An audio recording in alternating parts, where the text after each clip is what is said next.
Okay. Mistake number 4 is not understanding the invisible and foundational aspects of story. Just as most authors do not, oh, what happened? My computer freaked out. There we go. Just as most authors do not understand the specific and most important readers buy books, which is to feel those big emotions in a safe space. Most authors also don't understand the foundations or invisible aspects of story. So it's just about knowing your craft in order to create better stories, right? What most authors do is, or sorry, I read that wrong. What do most authors plan first when writing their stories? It's the plot, right? We just start thinking, oh, I know I have the story where X, Y, and Z is going to happen. And it's like, duh, of course it's plot. Why wouldn't it be plot? But here's the thing, guys. Planning your plot first might just be the worst way to approach fiction. And I get why you do it. I get why I did it at first. We all do it. We just don't know any better because plot is how we read books. It's how we absorb story. It's how we remember the stories we've read. So, of course, when we decide to write stories of our own, it's also how we conceive our own stories, right? Understandable. But I want you to think about what I'm telling you here.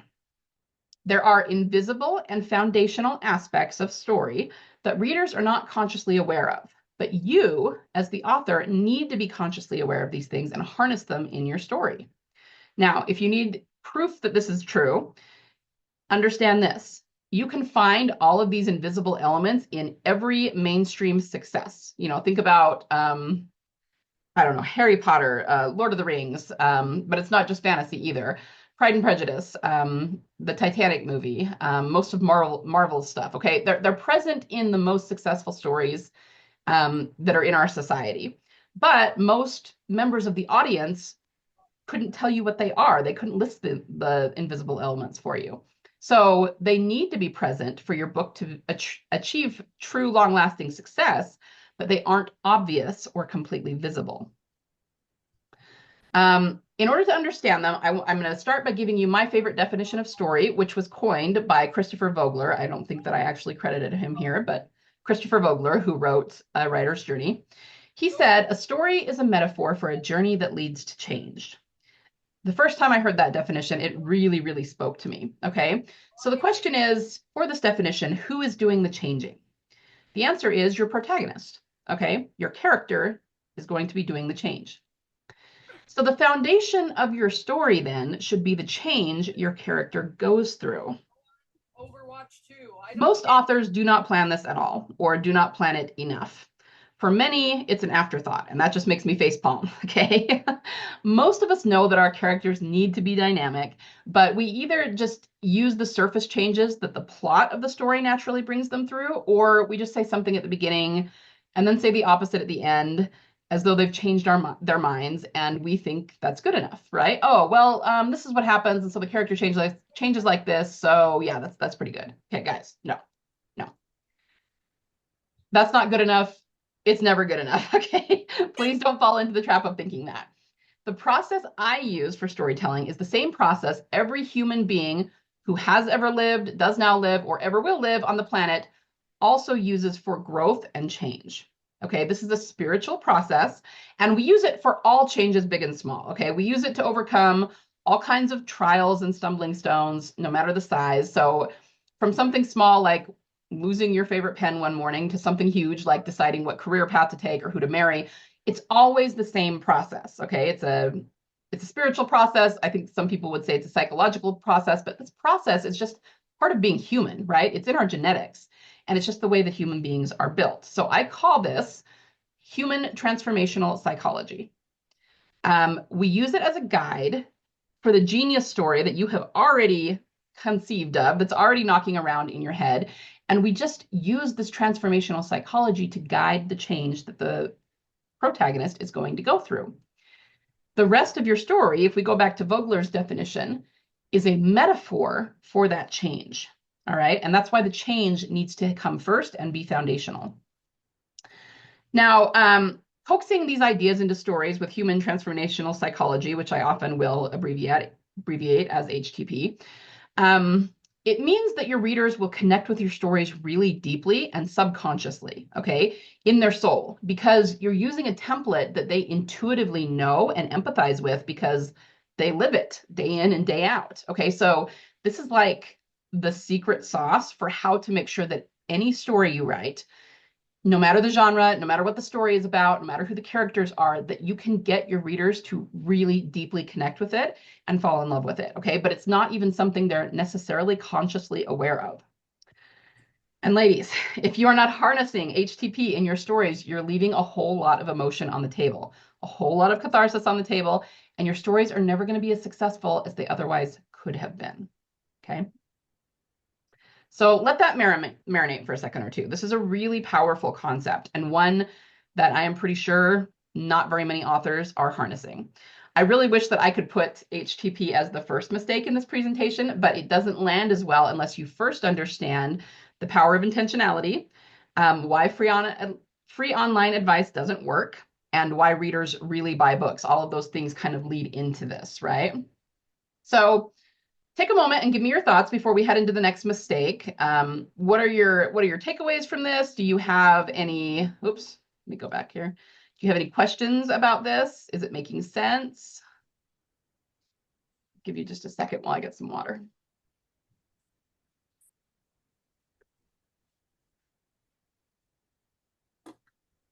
Take your mind to a different place.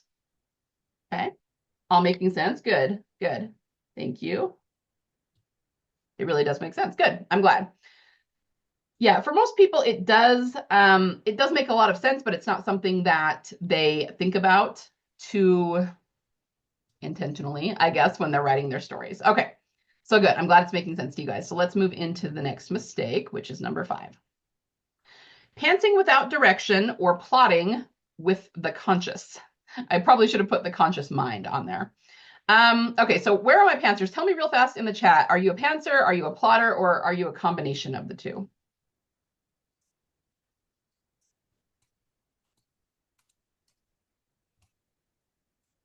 Combo, okay. Plotter for sure, okay. Combo, yep. Mostly a pantser, okay. All right, so there's a plotter. We've got a good,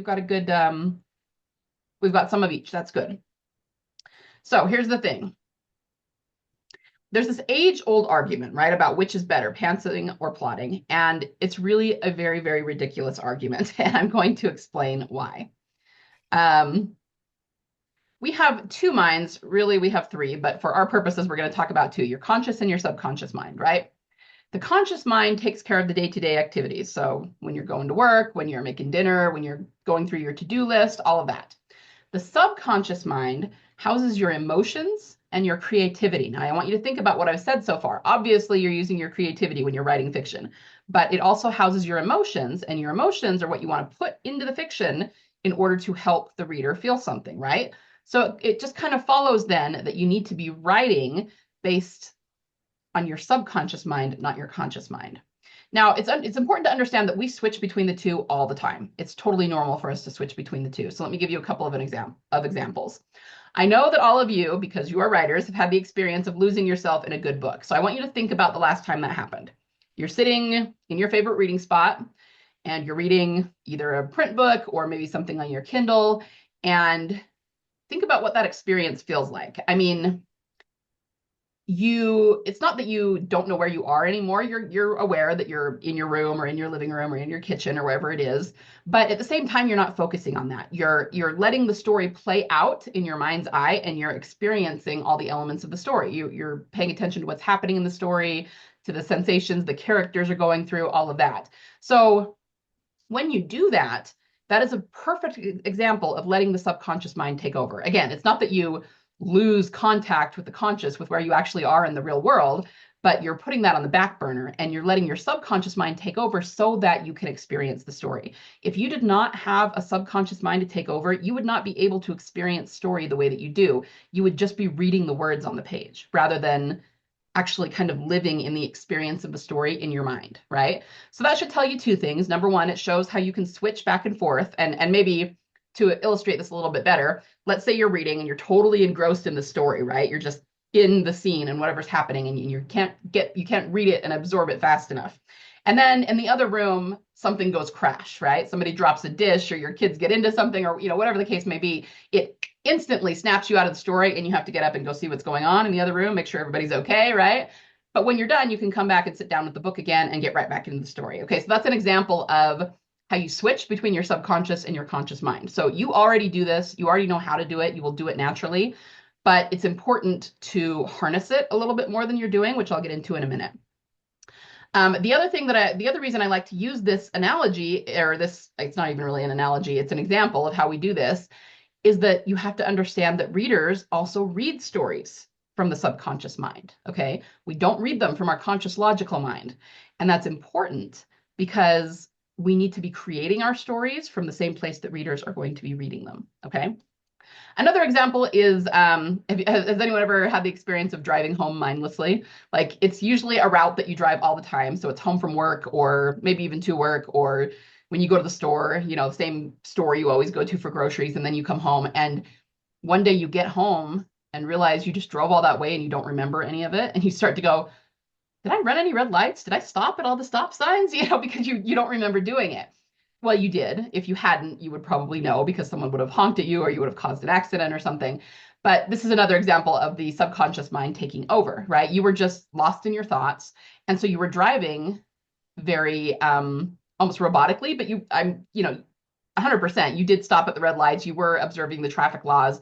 You were just doing it automatically, right? So that's another example of switching between the subconscious and the conscious mind. So you're already doing this. But you probably haven't been harnessing it intentionally. So the other thing is, I don't want you to think that you've never done this in your writing before. Personally, I don't think there's any way to measure this scientifically, but I don't think it's possible to write fiction from your conscious mind. I just don't think we'd be able to do it. So that means when you do write, you already are tapping into your subconscious, but you're not doing it as intentionally as I would like you to be.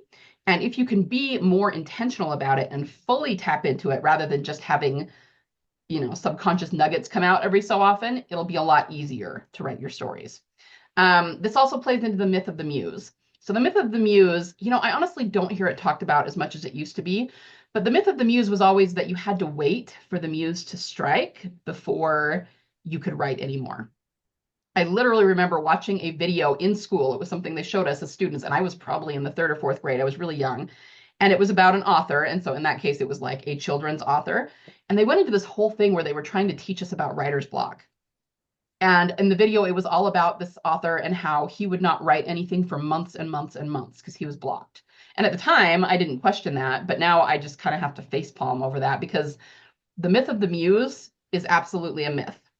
I do know why it happens. I do know why we get blocked. And it has to do with the conscious and the subconscious mind. And here it is. It's very simple. When you have writer's block, it's because you are trying to write something with your conscious brain. Your conscious brain is not accessing your emotions or your creativity. So basically, when we try to force the story, like if we get a template like the hero's journey, and I'm not bashing the hero's journey, I love the hero's journey, but if we get that template and try to force our story into it, or try to use it to force what's going to happen next, because we're trying to plot what's going to happen next and we don't know how to get from A to B. And so we're going, okay, I'll use the hero's journey. And then you just try to force your story into that template and you just get blocked and can't figure out anything that's going to work and serve your story. This is why, because you're using your conscious mind instead of your subconscious mind.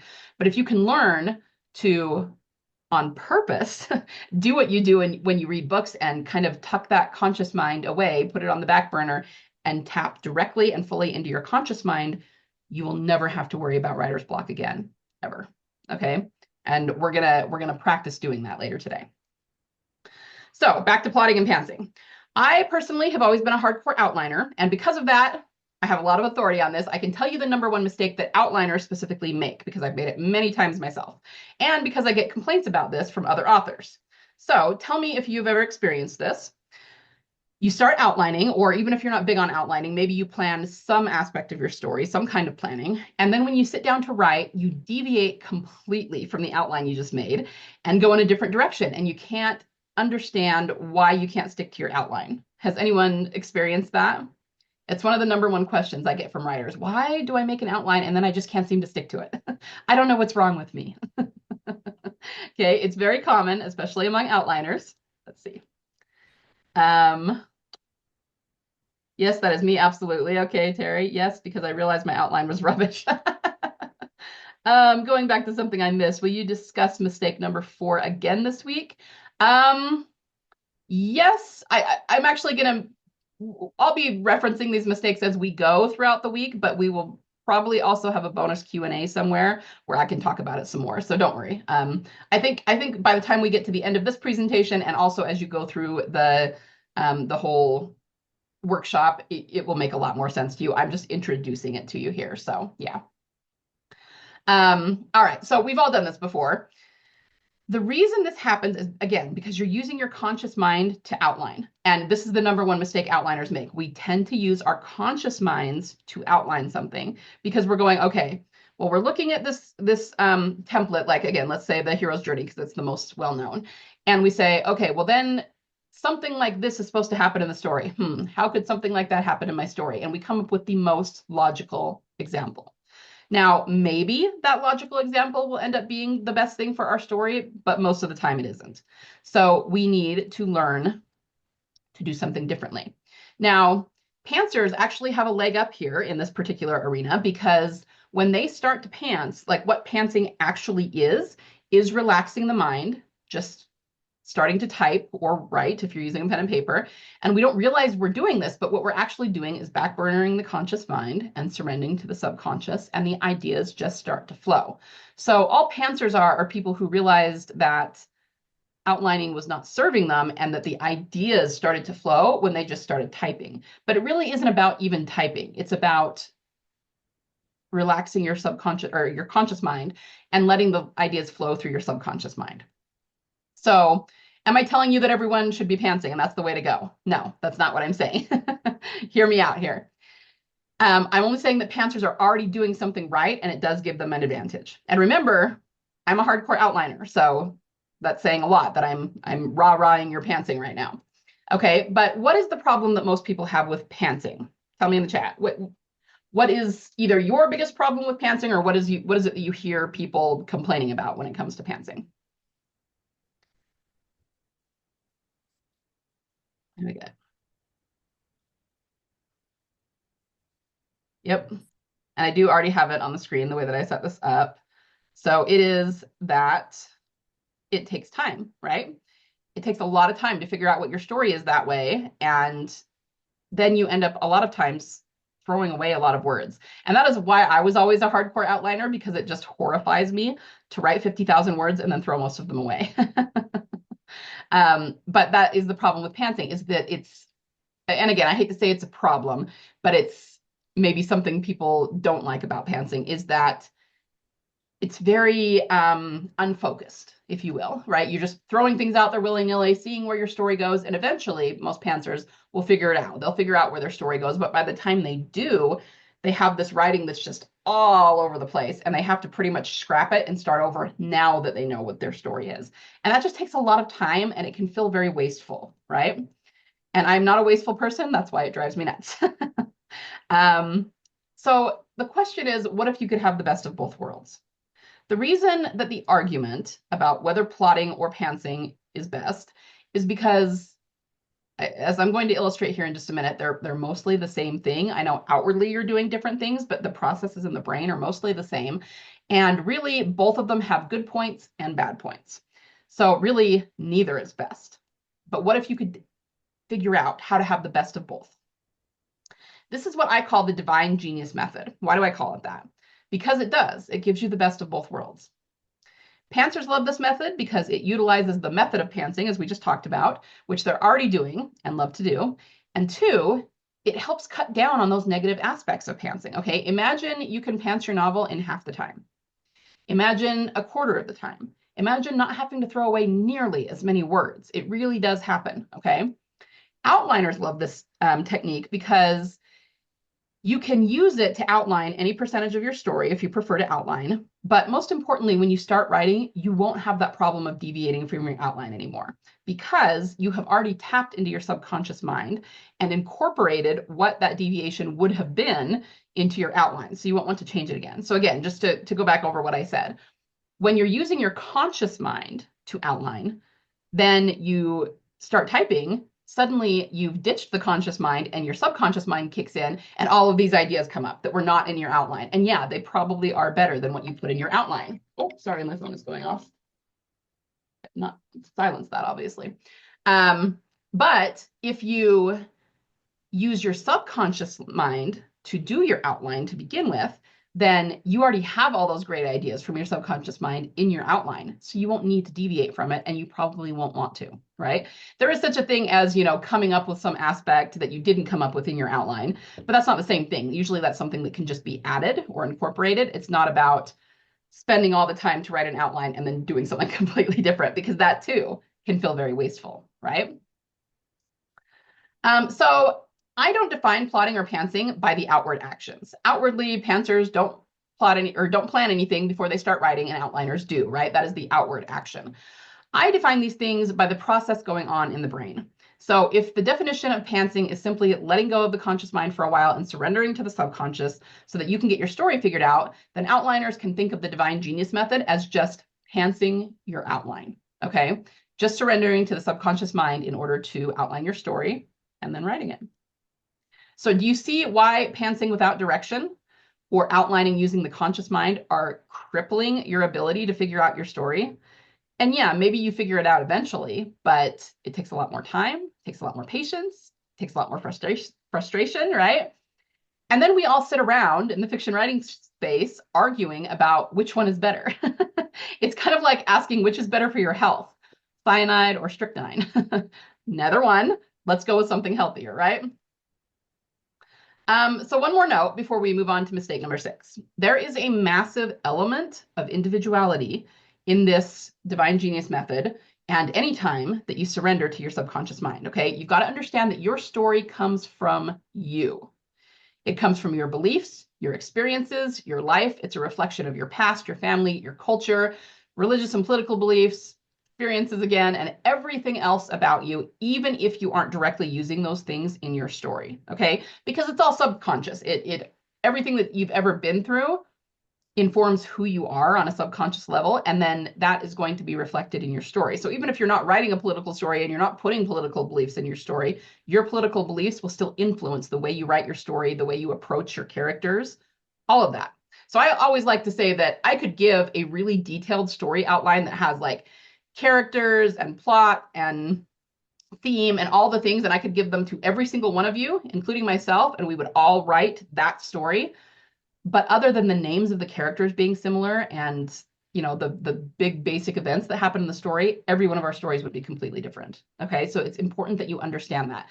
None of what I've said here is going to infringe on your unique story or your unique voice in your story. Okay, it's just a matter of helping you embrace that uniqueness and help it to flow a little bit better so that you're not getting stuck when you're writing your story. Tapping intentionally and fully into your subconscious mind to get your writing done is how you write your soul story. Remember, I talked at the beginning about soul stories. It needs to come from you, from your subconscious, from everything that you are. It needs to be a story you're passionate about. And it needs to be written in a way that the reader can connect with it. Now, we've already talked about how the reader connects with things in talking about transformational human psychology and all that. And we're going to actually talk about the 3 levels of emotion here in just a minute. But where was I going with that? Let's see. It just needs, I know where I was going with it. If you are writing your story from your subconscious instead of from your conscious, you will be passionate about it. Okay, I promise you will be. So sometimes we run up against this problem where somebody is chasing a trend. So maybe this happened in a very big way, in a way that most people are aware of, with vampires around the time Twilight came out. Suddenly all these vampire stories started surfacing, and most of them were doing pretty well because readers wanted that in a big way. It was popular at the time. Now, this is another big debate that we see. People say you should chase a trend and write to it, and because if you can write it fast enough, you'll make money from that trend. And there are people that do that. But then there are people that say, no, you shouldn't do that, because if you're not passionate about a story, it's not going to do well anyway. And by the time most people get their story written, the trend is over. They're right about that in some cases too. It's just going to depend on the person. But I'm going to invite you to look at this from a different perspective. Should you chase a trend? Should you not? All I would say is that if you are passionate about that trend, then yeah, you should chase it. Not because it's a trend, but because you're passionate about that kind of story. If you could not care less about that genre and you're only doing it because you want to hop on the trend and make money, you're already hamstringing yourself. It's even if you get the story written, it's not going to do well because you were not passionate about it. But I believe you could pick any genre. Like I am not particularly passionate about writing mafia romance, right? That's not what I write. But if I decided I wanted to write that, I would probably need to do some research on the genre because I don't read it either. And that's also a problem. But I could follow the divine genius method, surrender my conscious mind, get into my subconscious mind. And I'm telling you, I could write a mafia romance that I'm passionate about just because it's coming from my subconscious mind. So this is why it's so important for you to write from the subconscious mind. It's not just something that I'm saying, and it's not even just that it helps the ideas to flow, although in terms of your writing process, that is the biggest advantage that you'll have. It's because when you are passionate about something, your energy is going to be infused into your story, and your reader will feel the passion you had for that story, and that will make the story sell better. Okay. If you are not passionate about your story, even if it's an awesome story, even if you have all the right elements of story, it's still not going to do well because you didn't have passion when you were writing it. And once again, using your subconscious mind to write your story is going to automatically make you passionate about it because it is coming from your subconscious, from your soul, from your spirit. And that is the definition of a soul story. Okay.